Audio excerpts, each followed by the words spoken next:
out of office buildings saying, what is going on? Because they couldn't understand why so many people were on the streets, but it was also peaceful.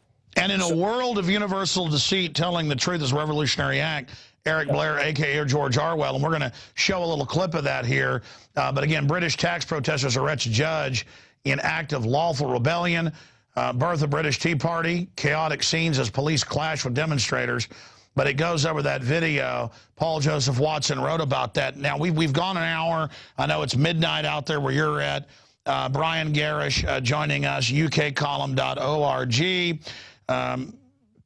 cpexposed.com, here with us at InfoWars Nightly News.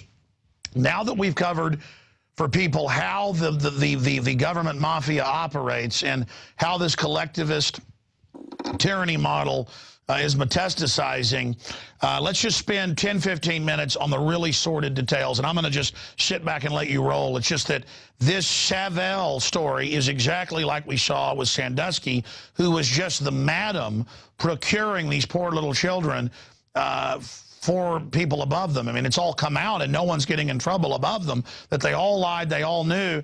And again, for those of us that that's alien to, you know, we'd rather stick our arm in a garbage disposal than hurt a child. We have to understand we are dealing, from my research at least, I want to get your take on this, the CPS, the authoritarian obsession with children we saw in the Soviet Union, Nazi Germany.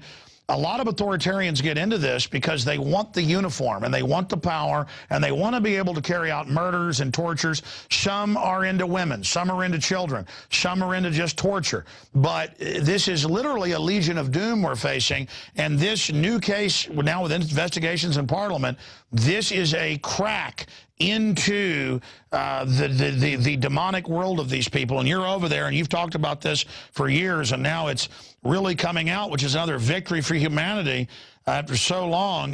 Brian Garish, you've got the floor. Break this down. Right, okay. Well, the first thing I'd like to say is credit due to David Icke on this one, because I read one of his early books, and one of the chapters was talking about children disappearing in UK.